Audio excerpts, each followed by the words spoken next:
ခုနောက်ပိုင်းမှာ AI နဲ့ဓာတ်ပုံထုတ်တာတွေ poster ထုတ်တာတွေကတော်တော်လေးအဆင်ပြေပါတယ်ဒါပေမဲ့ပြဿနာတစ်ခုက AI ကထုတ်ပေးထားတဲ့ပုံထဲမှာစာသားပြန်ပြင်နေတာဖြစ်ဖြစ် elements တစ်ခုထပ်ထည့်ချင်တာဖြစ်ဖြစ်ပြန်ပြင်ရတာအရင်ကိုခက်ခဲပါတယ်ဒီနေ့ဒီချိန်မှာတော့အဲ့ဒီပြဿနာအတွက်လုံးဝခေါင်းခဲစရာမလိုတော့ပါဘူးဘာဖြစ်လို့လဲဆိုတော့ကမ္ဘာအကောင်းဆုံး AI တစ်ခုဖြစ်တဲ့ Gemini AI နဲ့ Canva app ကိုချိတ်ပြီးတော့ Gemini AI ကထုတ်ပေးထားတဲ့ပုံထဲမှာစာသားတွေပြင်မလား elements တွေပြင်မလားဓာတ်ပုံတွေပြောင်းမလားအဲ့ဒါတွေကိုလွယ်လွယ်ကူပြုလုပ်လို့ရမှာပဲဖြစ်ပါတယ်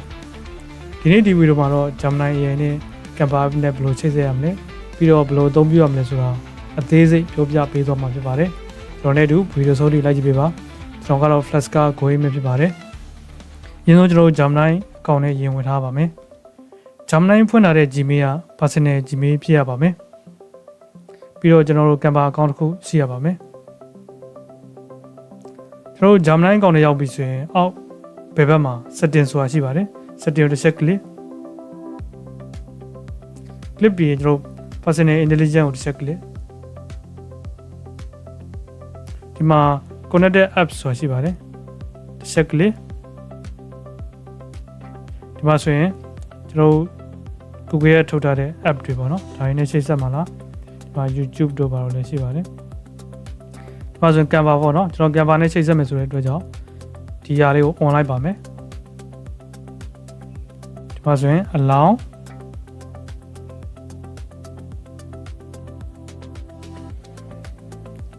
ဒီမှာဆိုရင် continue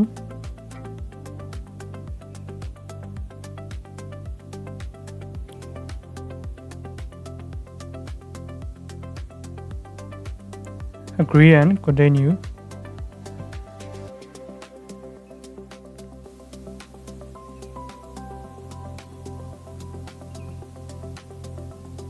ကျွန်တော်ဒီမှာဆိုရင်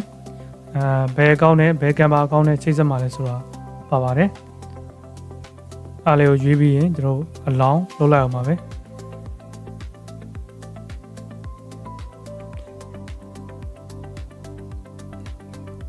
ဒါဆိုရင်ရပါပြီကျွန်တော်တို့ Canva app နဲ့ချိတ်ဆက်ပြီးဆိုတော့ new chat တစ်ခုခေါ်ပါမယ်ကျွန်တော်ဒီမှာ plus sign လေးကိုနှိပ်ပါမယ်နှိပ်ပြီးသွားရင် create an image ဒီမှာစာရေးပါမယ်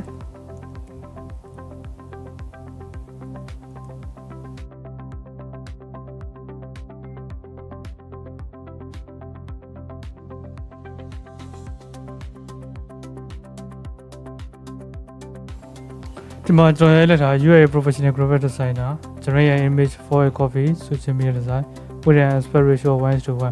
တော်ဒီမှာဆိုရင် role တစ်ခုပေးထားပါတယ်ခင်ဗျားက graphic designer တယောက်ဖြစ်ပါတယ်ပြီးတော့ coffee အတွက် social media design ပုံဒီတစ်ရှိုးတင်နဲ့ထုတ်ပေးပါလို့ပြောထားပါတယ်ကျွန်တော်ဒီမှာ submit ကိုနှိပ်လိုက်ပါမယ် submit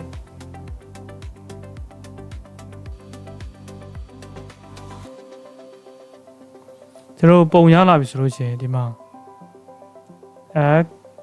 Canva လို့ရိုက်လိုက်ပါမယ်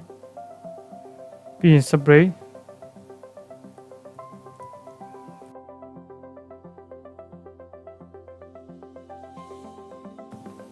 ဒီမှာ spray all the layers and make this image editable ဒီမှာဆိုရင်ဒီပုံကို layer တွေခွဲပေးပါပြီးတော့ပြင်လို့ရတဲ့ edit လုပ်လို့ရတဲ့ပုံပြောင်းပေးပါလို့ပြောထားပါတယ်ကျွန်တော်ဒီမှာ submit ကိုနှိပ်လိုက်ပါမယ်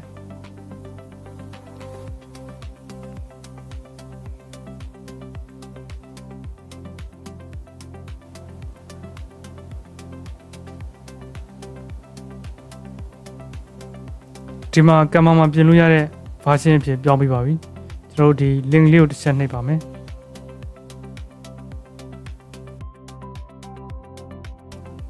Canva မှာပြင်လို့ရတဲ့ version ရပါပြီဒီမှာကျွန်တော်ဒီစာတွေပြောင်းလို့ရပါတယ်ပြင်လို့ရပါတယ်ကျွန်တော်စာတွေပြင်လို့ရတယ်ပုံတွေပြင်လို့ရတယ်ပြီးလို့ရှိရင်ကျွန်တော်တို့ဒီဟာတွေအကုန်လုံးပြင်လို့ရပါတယ်ဒီမှာဆိုရင်ကျွန်တော် Gemini logo လေးပါပေါ့နော်ဒီ logo လေးကိုဖြောက်လိုက်လို့ရပါတယ်ဒီမှာဆိုရင်စာတွေပြင်လို့ရတယ် font တွေပြင်လို့ရတယ်ဒါဆိုကျွန်တော် font တစ်ခုပြောင်းပြပါမယ်ဒီမှာ font ပြောင်းတော့ပါပြီ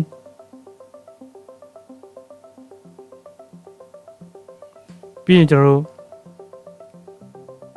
layers တွေဝင်ကြည့်မယ်ဒီမှာဆိုရင်လည်း layers တွေအများကြီးခွဲပေးထားပါတယ်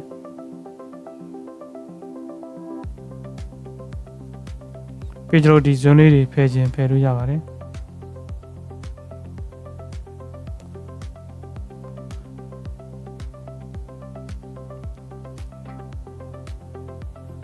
ကျွန်တော်ပြီးသွားရင်နောက်တစ်ခုအနေနဲ့ကျွန်တော်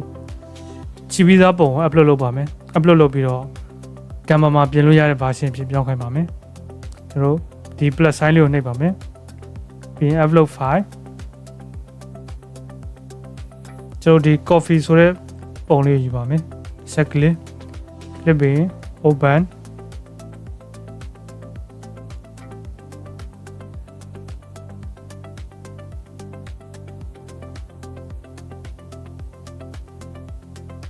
ပြီးသွားရင်ကျွန်တော်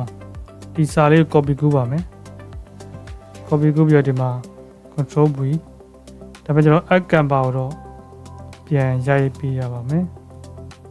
ဒါဆိုရင် canva okay ပြီးရင်ကျွန်တော် submit ကိုနှိပ်လိုက်ပါမယ်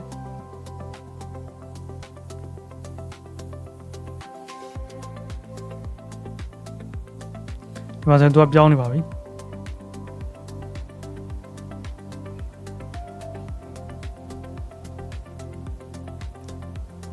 ဒီမှာဆိုရင် Canva မှာပြင်လို့ရတဲ့ version အဖြစ်ပြောင်းပေးပြီးပါပြီ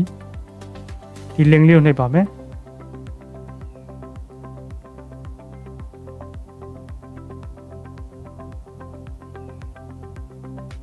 โอเคဒီမှာဆိုရင်အကုန်ကြိုက်တာပြင်လို့ရပါပြီကျွန်တော်ဒီ copy quote ကိုပြောင်းချင်လားဒါလေးကိုဖြတ်ပြီး copy quote အစားထိုးလို့ရပါတယ်ကျွန်တော် elements ထဲမှာcoffee ကတ်လို့ရိုက်ပါမယ်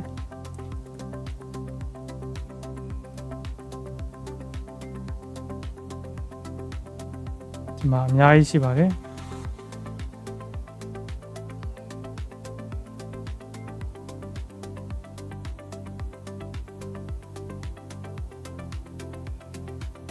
ကျွန်တော်ဒီမှာအစားထိုးလိုက်ရမှာပဲပြီးရင်ကျွန်တော်ဒီ font style တွေပြောင်းလို့ရပါတယ် font size ဒီမှာဆိုရင်ကျွန်တော်စာပြောင်းမယ်ဒီမှာ flex လို့ရိုက်ပါမယ် flex ဒီမှာဆိုဒီ logo တွေပြောင်းလို့ရတယ်ပြီးရင်ဒီကျွန်တော်ဒီ copy quote ကိုမကြိုက်ဘူးဆိုရင် undo နဲ့ပြန်သွားလို့ရတယ် okay ကျွန်တော်ဒီ font တွေလည်းပြောင်းလို့ရပါတယ် set click ပြီးရင်ဒီ set click ပြီး return okay ဒါပြီး site လေးနည်းနည်းသေးမယ်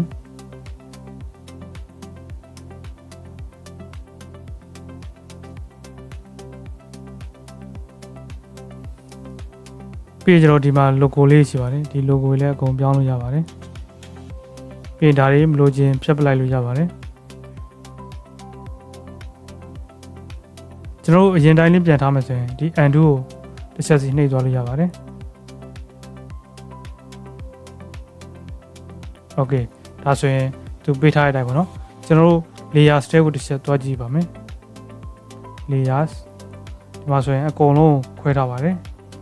ကိုကြိုက်တာကိုရွေးပြီးတော့သွားပြင်လို့ရပါတယ်ကျွန်တော်ဒါလေးတွေလည်းပြင်လို့ရပါတယ် icon လေးတွေ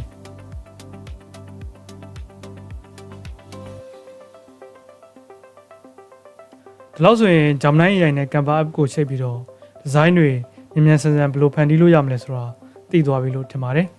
ကျွန်တော်ရဲ့ video ကိုအဆုံးထိကြည့်ပေးတဲ့အတွက်ကျေးဇူးအများကြီးတင်ပါတယ် like and subscribe လုပ်ခဲ့ဖို့လည်းတောင်းဆိုချင်ပါတယ် bye for now